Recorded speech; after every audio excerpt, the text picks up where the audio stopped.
Shalom Aleichem, this is Rabbi Kovacs. Mishnah Yomi is in chapter 9 of Sotah. Mishnah Yud, today is Koach Iyar Yom Yerushalayim. Hopefully some of you have the zechut, the merit to be learning in Yerushalayim, and hopefully, Mi'at Hashem, all of us will be doing exactly that very soon. It's Baruch Hashem, such a bracha, such a blessing and inspiration that there are so many people learning Torah, doing mitzvot, celebrating, building families in Yerushalayim, Ir HaKodesh, in our time.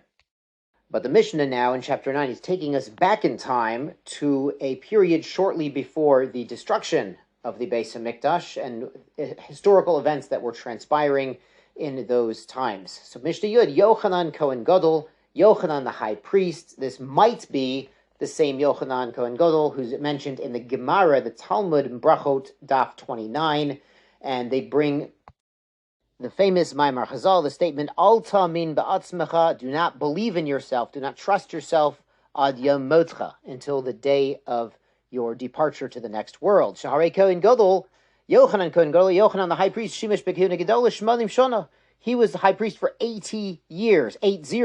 L'saif nosat Saduki, and then he changed allegiance to the Sadukim. So this could be the same person. This also could be a Yohanan Harkanis, one of the Maccabees who defeated the Greeks and re-inaugurated the temple.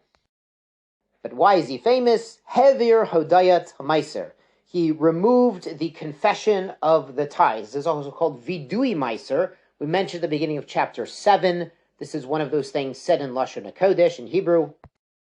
And the actual text of this recitation is in Devarim, Deuteronomy, chapter 26, starting at verse 13. And basically, a person comes to the temple on year 4 and year 7 of the Shemitah cycle and makes a statement, a confession, an admission that he's properly separated Truma and Meiser, all of the required tithes, and given them to the correct people.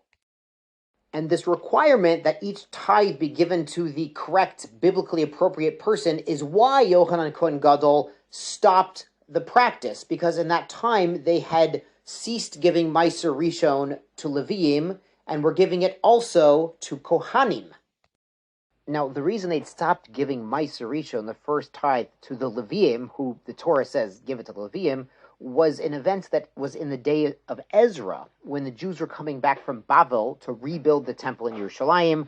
Most Leviim did not come with. They found members of all the Shvatim. They found very few Leviim, some very old Leviim who had been in the first temple, but were unable to sing anymore. So the Leviim really didn't show up. So there was a penalty that Ezra fined the Leviim, that the Meiser Rishon should be given to the Kohanim instead. You understand, a Cohen is in Shevet Levi. It's a subset of Shevet Levi, so it's not forbidden for the tithe to go to the Cohen or the Levi. It was just supposed to go to the Levi. Really, remember, Truma Gedola goes to a Cohen, and then Meiser Rishon, the first tithe, to a Levi.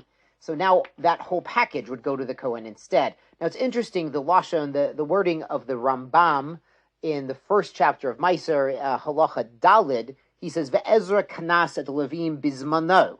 Ezra fined the Levim in his time. So it sounds like the punishment might have been only for that generation, or maybe in that generation you couldn't give it to the Levim, but then afterwards you give it to Levim or Kohanim. That's how some of Farshim understand what happened historically. Anyway, since many Jews were giving the Meiser Rishon to the Kohanim and not just the Levim, so Yohanan Kohen Gadol said, we can't really say this confession. We can't say it as required by the Torah. Mishnah continues, Afu Bitil, it's a Me'orin. He ended the Me'orin, the waker-uppers. Now, it doesn't mean they woke people up. You still have to do that. You still have to get up in the morning. It means when they were singing the Tehillim in the Beis HaMikdash, they would say, Ura lama tishan Hashem. This is in Tehillim chapter 44. It sounds like, wake up, why are you sleeping, comma, Hashem. Now, this wake up while you're sleeping, it's not about Hashem, because we also know it says, Hine lo yinum v'lo yishan shomei Yisrael. Hashem never sleeps, even on what sort of spiritual level that could be. But the Rambam points out that some of the Levim were screaming as if they were screaming at Hashem to Kiviyachol, waken up Hashem to help Am Yisrael. And he said that's just inappropriate because Hashem doesn't sleep. It's really when Am Yisrael is spiritually asleep, then it feels like Hashem is distant. So he said we're not going to sing that particular verse in the temple anymore.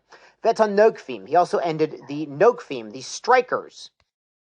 And these were people that in the temple, right before they brought an offering, to get the animal sort of under control, they would bop it on the head. Sometimes some blood would get in the eyes, so the animal would be more docile.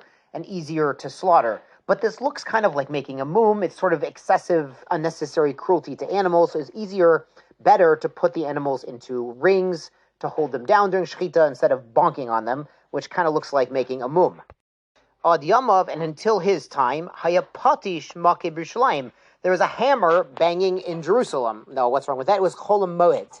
Now we learned in Moed Katan, sometimes you're allowed to do work on Chol Moed. For instance, if the worker has nothing to eat, certain things that are going to be davar ovid, that are going to be impossible to do after Chol Moed, will be lost. Yohanon Cohen Gadol said you can't do it in Yerushalayim. There's noise problems. People hear you doing work in Yerushalayim. You got to take it outside. Uviyamav, and in his days, Ein Adam Tzrich Lishol LaDemai. A person did not have to ask about the tithing status of Demai. Now, this was almost 2 years ago. We learned Masechet Demai, which is about produce where we're not sure if all the tithes were properly taken. And what happened was Yochanan, Cohen, and Gadol commissioned a survey, like a census, and he discovered that even the Amaretz, people who are less educated, less careful with mitzvot, they were always separating truma. But Meiser, most did, but some didn't. So his decree about Demai was you have to separate out Meiser, the tithes. The Meiser Rishon would be separated and then kept because the Levim couldn't prove it belongs to them. Trumat Meiser be given to Kohanim, and then the Meiser Sheni we eat in Yerushalayim, as we learned in Masechet Meiser. So therefore, people weren't asking about the tithing size of produce anymore. They would just, if they're buying from Amaretz, they would assume they would have to tithe it on the level of Demai. Let's go on to Mishnah. Aleph Misha Botlo Sanhedrin. When the Sanhedrin ceased to function as the high court, meaning in its place in Lishat Gazit on the Temple Mount, Botla Hashir Mibeit Mishtayot. They stopped singing when it's at places where you sing, at a wedding hall, at a simcha, at a siyum. Shneimar, there's a pasuk in Yeshayahu, Bashir, with song, Lo Yishtu Yayin. They shall not drink their wine. So it sounds like they could still drink their wine at the siyum and the wedding and the bar mitzvah, but they shouldn't be singing, drinking songs during this time, as a reminder that we don't have the Sanhedrin anymore, we don't have the temple anymore to remember our loss, to have an incomplete simcha. Now the Kahati brings an explanation that to sing songs that praise Hashem, Tov Lahodos L'Shem, to sing praises would still be permitted. It was just sort of, friendship songs, drinking songs, that kind of thing. They said, we're not going to do that anymore. All of our songs will have to be just to Hashem alone, and songs of praise and Tehillim and exaltation, and no regular songs. And Baruch Hashem, we live in an era with abundant Jewish music that's praising Hashem, that's kosher music. We're very fortunate we have that to listen to and to have our children listen to, so they don't have to listen to the radio, Baruch Hashem. And Bezrat Hashem, soon we'll all be singing in joy with a rebuilt Yerushalayim, a rebuilt Beit HaMikdash, true songs of true happiness and unity. Yashar Kochachem.